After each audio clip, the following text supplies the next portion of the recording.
Mutumoko abandaki koyemba nsembo alobaki mboko yo Congo agenda na la Alexis agenda na lamuka ekolo totutelaka tolo ye soki solo pona Congo ngonga ya kosala kimia yango ye Alexis tikaka banzembo pe ya bio to bandiko yoka ya Congo mboko yo Congo, un pays où quand vous vous réveillez le matin les débats c'est autour des individus. Oh Kinganja alobaki, oh Makogolo asalaki, oh chairman bakompe mbemba zalaka chairman katumbi chairman, oh mafa pa komègle fati béton et donc mais vous posez la question pour par exemple que non ba fonctionnaire ya buta salaire na bango longo de 50 000 comme na 300 000 n'en parle pas. Un pays où quand il s'agit de faire des médecins, qu'on soit en charge, kotonga pont, kotonga nzela, l'utilité, le pays n'a pas d'argent. Mais ce pays a d'argent où vous attendez qu'il y a un ministre qui a voyagé à 2 millions de dollars dans sac. Voilà le pays où il doit appartenir. Et il y a des fanatiques. Au bazar, si Mayabatu Kobine, la Kakoyembe, la Kabango, et ça passe.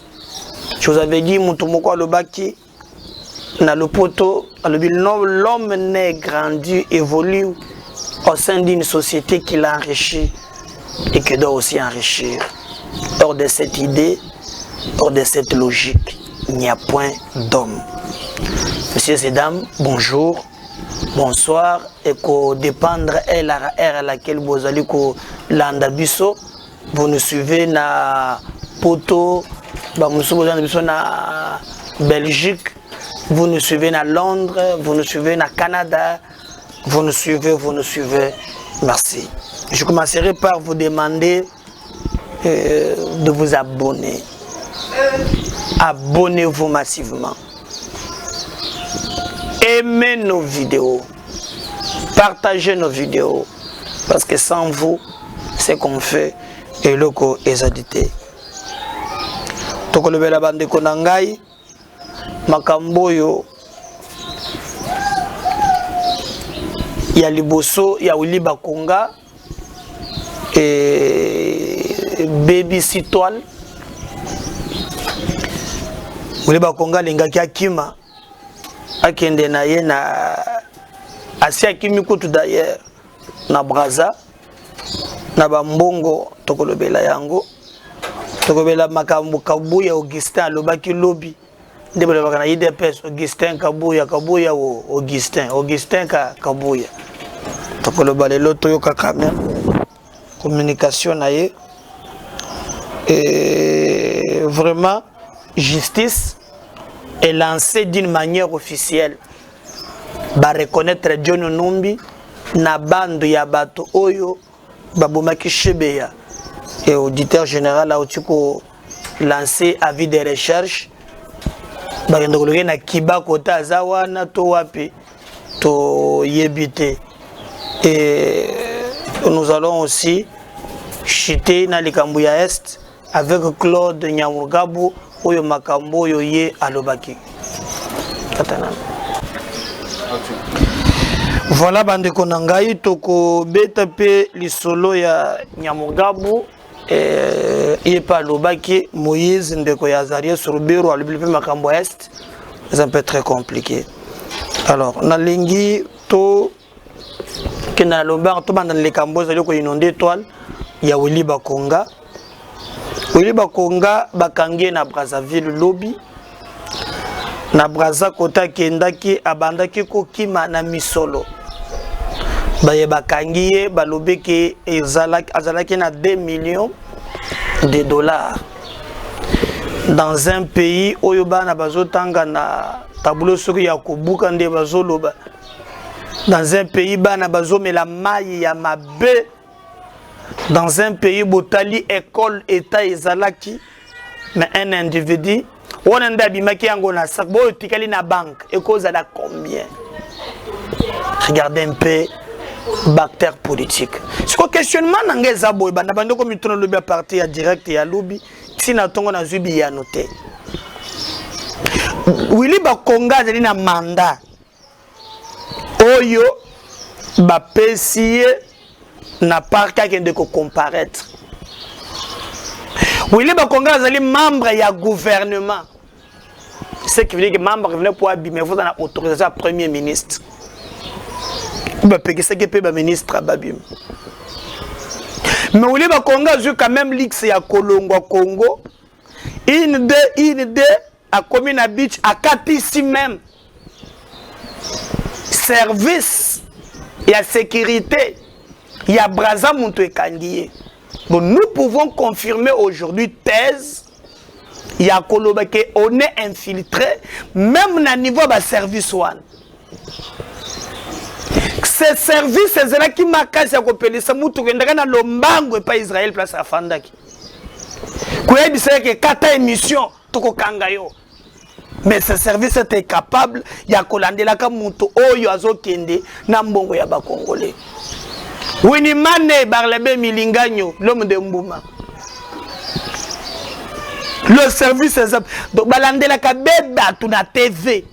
Mais là où il y a Makambo et Zalima Longa Ponamboka, Tozo Mona Bangote. Est-ce que vous savez que même Kambo Makana Est, Bayaka Koboaka ba papier, ou lobby Tokoboma? Lobby opération Ezali, mais le service de sécurité est incapable de dénicher les criminels. Mais on parle de quoi? Bafan de la TV balanda kabisona ba caméra. Pas si peu mawa. Pas si peu mawa bandeko nangai. Pas si peu mawa.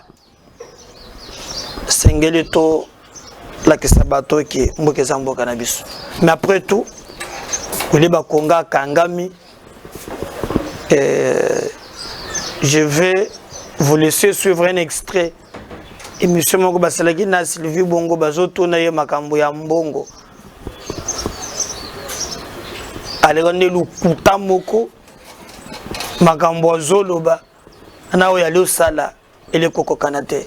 Bona na Willy Bakonga kala mingi te avant ki mamuto na batoni après tokozonga pona émission na biso lelo. On peut causer union sacrée, malgré le salaire qui est au salon, non, kaka. Non, ngai nazo sala pona mboka, pona Congo, pona ba Congolais. À moins que okende. Nazo kende, mais tes amis bisos, union sacrée zalini tous les Congolais. Nazana orthodoxie ya makambo mbongo. Nazala capricé na vite. Nazui vi na ngai na ndenge ya zéro nazala ki yelo côté. Nzambe atombolaka, nde atomboli ngai. Maman Sylvie na banque na kambongo te. Même bongo. Na surtout que la kapé mbongo te. Mbongo ya Covid. Mbongo ya Covid. Et sali musala. Et sali musala maman Sylvie. Tala biloko monsieur Zali Bandao. Eza ebele. Etikali ebele to ko continuer ko pesa na ba école. Donc on a la remorte. Et là pourtant nazali calme. Nazali calme. Non, mais il y a le bimakambo 62 milliards. Na ezi ata yango. Eza na compte nini. Ezali structuré wap. Yo maman Sylvie, s'il vous plaît, maman Sylvie nangai. Ba détourner au moins ba to mususu mais ba enseignant. Enseignant mbongo na ye au détourner yango. Mais on connaît la pongite. Hein? 62 milliards, il y a enseignant.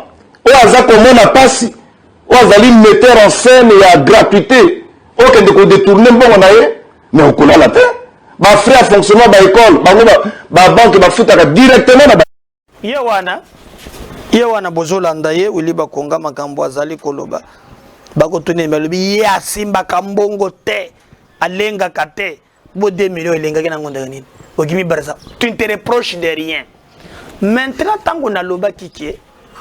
Est-ce que les changements et côté de Makambo Moussous, même à tout le monde, il faut que dans ces pays, quand même, sur le plan de la justice, tout le monde va dire que ça y est, va dire que quand même, va dire que lenga. Or, Nathan ya Kabila, toka na yondengo lingi, la pongi ya ba bébé.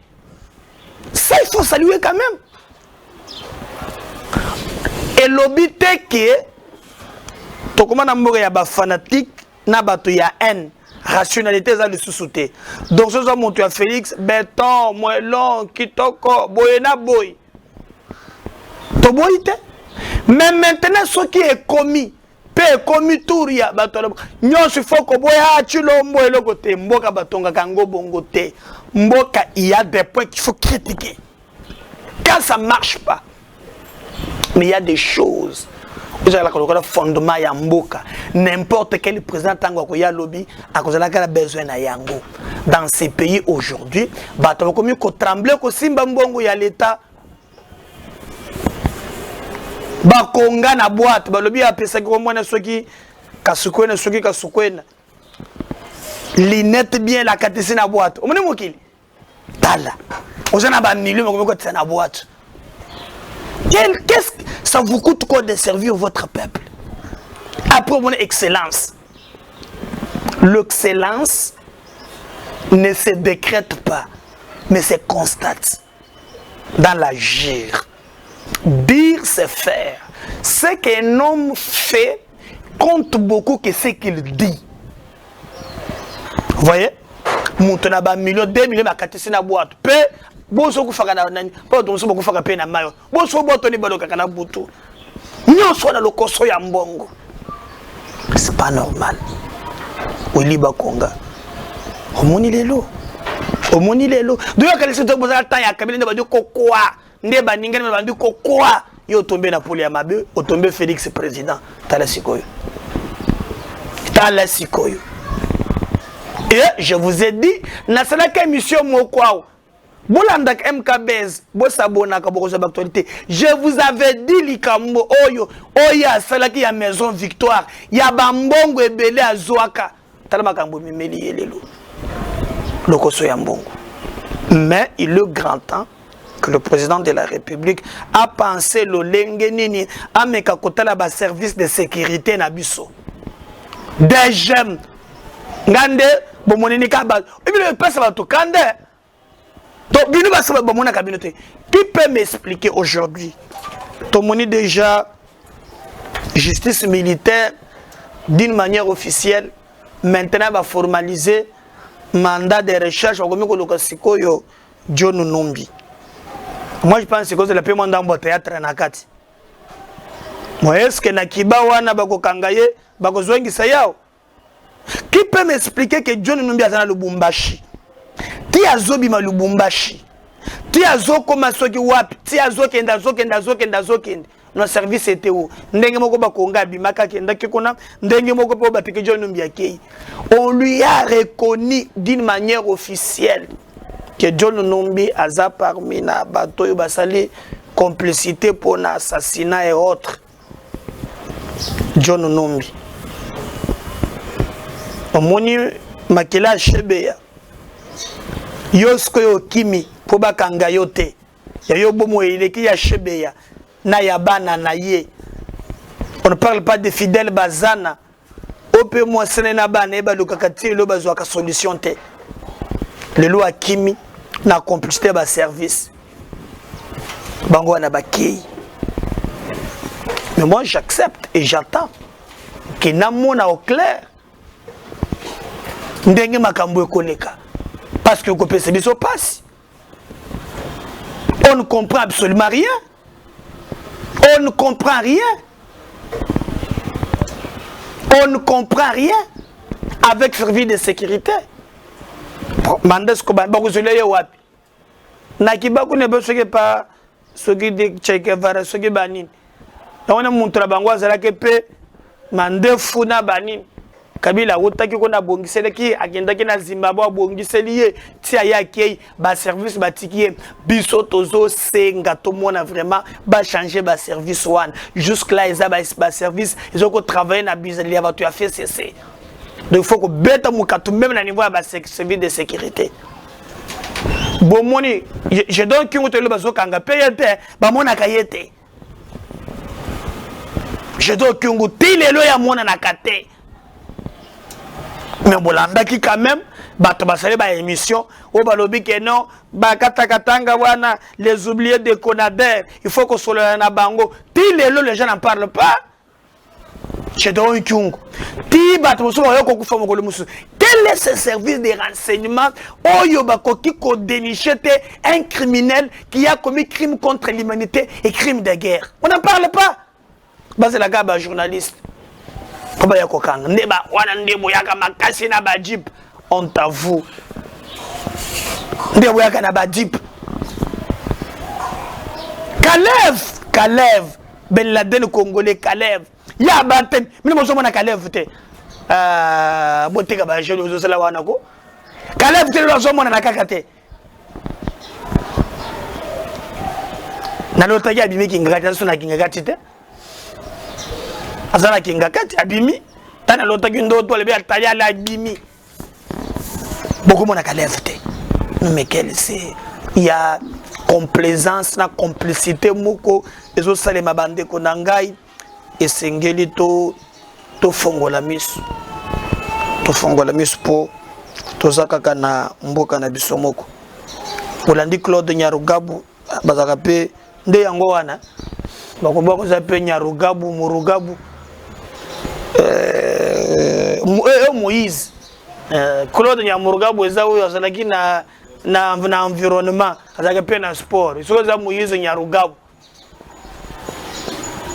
alobi ya makambo leke na assemblée kuna bozo votaka balwa alors que na esta bato bazokuf mais si biso to na Rwanda yo mo neza ka Rwanda kendo chama on na Rwanda ko biso to na Rwanda ko pesa ka balwa te ça c'est notre pays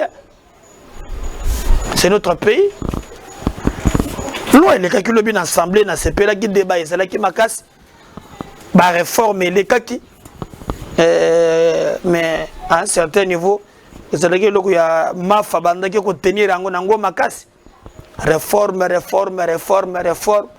mais nous constatons maintenant que réforme ndenge zali ko kende débat et salami sans que mafa zala et consort mais biso tozo kana ke ba ko trouver consensus na likambo na po meka ko gérer yango parce que ça pose déjà problème. Il y a le baki réformé à la libande à institution ba trouver là un consensus mais bande kumusu ba penser que il est à niveau il y a parlement et j'ai même constaté qu'il y a moni moto moko te ya la mukazo qui parole mais en tout cas débat est salami ndenge sengeli mais il s'est posé aussi problème de Tolobaki na proposition à l'Otondula il avait proposé un nombre ya bato tango za la opposition maintenant ba la majorité là par exemple comment il s'appelle député MLC na bande kumusus balobaki pona bango makambo ya 15 membres ekozala te bakabola kota ndenge moko ekozala te il faut tenir compte ya majorité na ya opposition na société civile alors bakamatula na batinyango na commission PAJ parce qu'il y a plénière et le bac recevable et fondé donc élection il y a 2023 et que cela na ba condition que makambo esengeli et les cas très bien donc nous pensons que nous encourageons ça.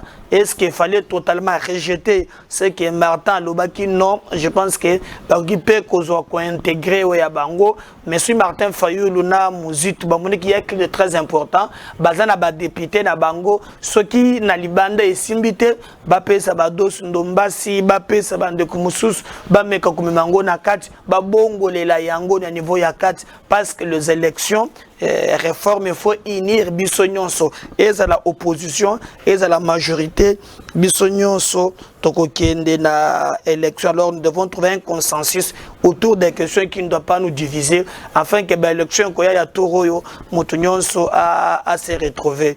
Voilà un peu ce qui s'est passé dans l'assemblée mais Claude Moïse Nyarugabu alobi balwa ya pamba boko votaka balwa na est bato bazali kokufa mais ya zolo bato bazali kokufa banani bazali kokufa je crois que le président de la République lobby azalaki ko sala bakor na président Kenya mais na lisolo na bango le président de la République rappelaki les kambo ya Genève masuka kawana te asali sikoyo une déclaration ya Bitomba à lobby makambo ya Est boyoka réponse président abongiseli ba rebelle ya Est na batu mususu bolanda elema wana après tokozonga pona ko contenir c'est que le président alobaki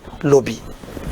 Dans les semaines qui viennent, les troupes kenyanes vont donc arriver en République démocratique du Congo pour appuyer nos forces armées afin d'attaquer de la manière la plus efficace qui soit ce problème de terrorisme et de violence à l'est de notre pays. Et donc, je profite de l'occasion pour tordre le cou à toutes ces critiques qui consistent à faire croire faussement que nous n'allons pas ou nous ne réagissons pas à la situation de l'Est. Je demande à tous de bien se tenir parce que notre riposte sera impitoyable et jusqu'à l'éradication totale de cette violence à l'Est.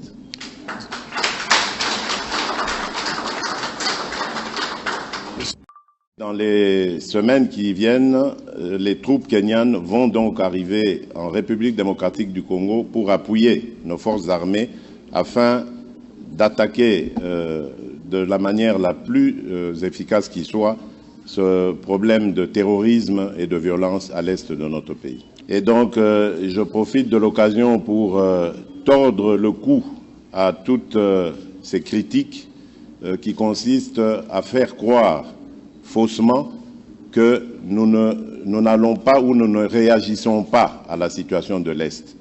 Je demande à tous de bien se tenir parce que notre riposte sera impitoyable et jusqu'à l'éradication totale de cette violence à l'Est.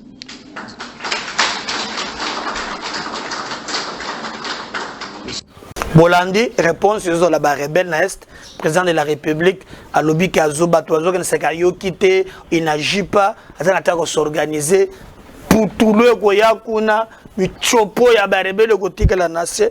On attend voir, on n'a pas besoin de discours, on a besoin des actes. Tout le monde a bandé. On a rien mon équipé, Augustin Kabouya a tranché, na makambo nyonso à lobby pour naie bakanisate que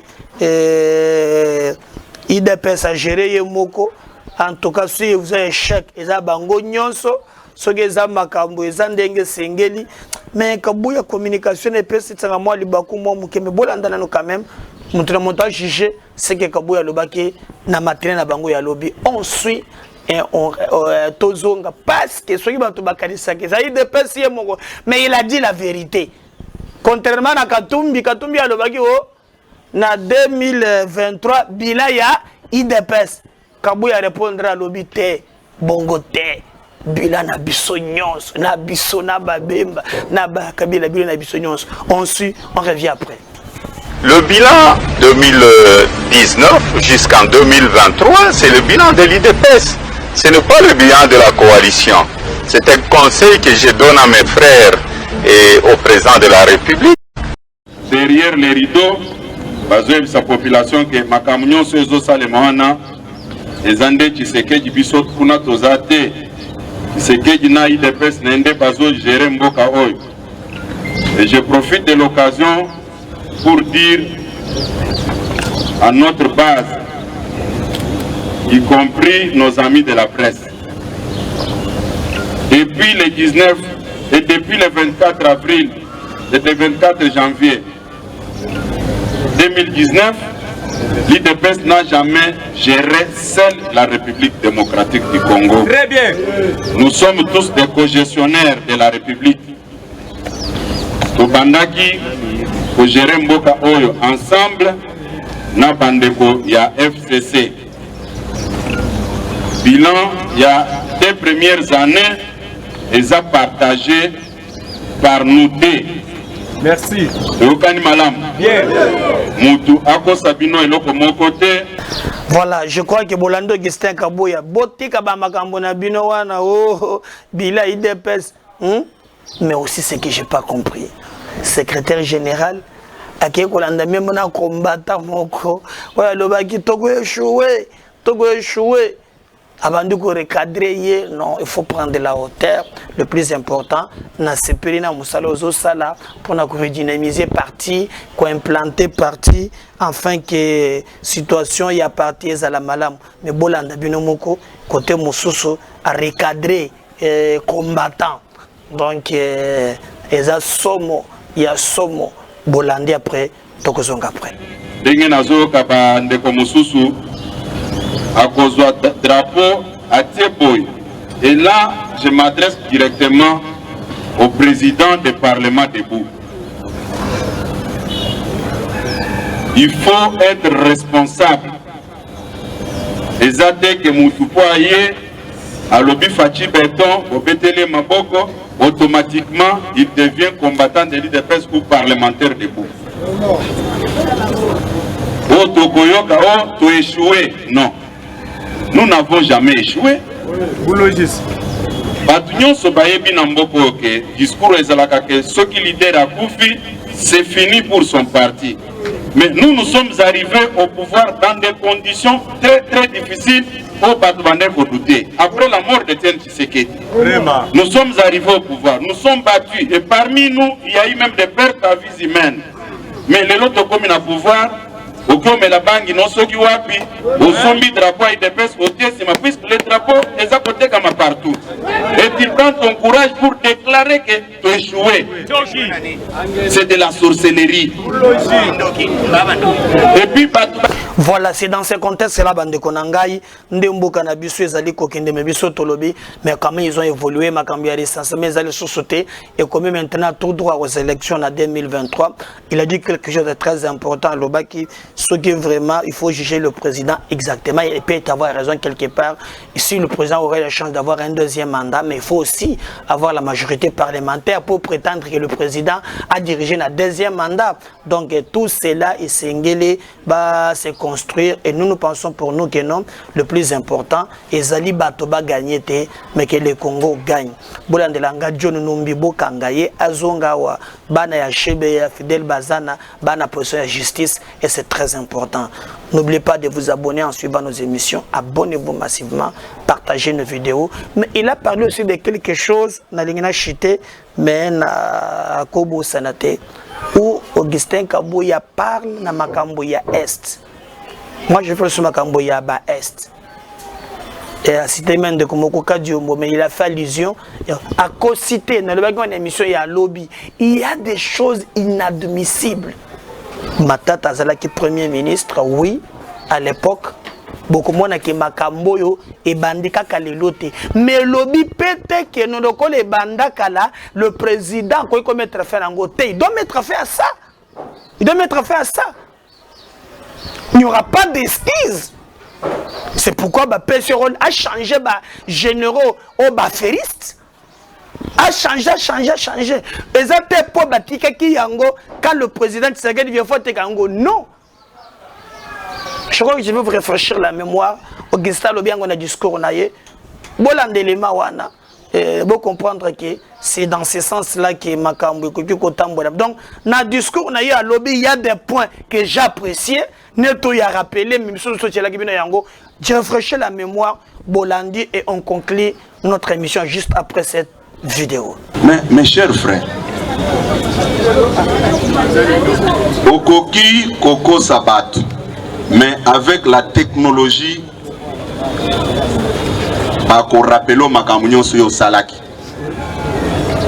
j'ai beaucoup aimé na ndeko na biso moko il faut natanga kombo na ye ndeko wana je sais que les autres vont dire mais oh biso tolobaka omona kango te okumisaka ka ye non mais oh ya salaki na talaki na lobino il faut ko féliciter ye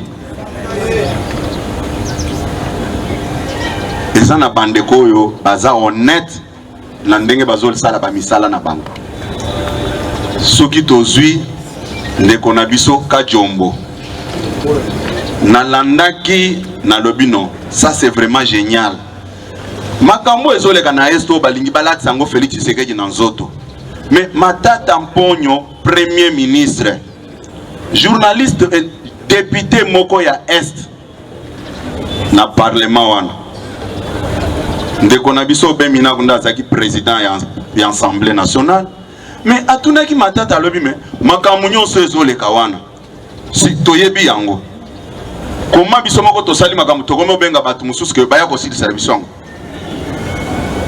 alobaki yango alobi yango atie na ba extrait wana nga natali ah bon c'est que makambo elekaki boye eza na ndeko na biso oyo leki na biso nani Mbosembe leki na biso mosusu Joël na leki na biso Jenny Bazebele Bapi Gérard, voilà les gens sérieux oyo baza koloba makambo oyo bazolo bangona sentiment te yo ki syndicat ya bandeko na biso oyo bamipesi musala ya konuire image ya mokonzi mboka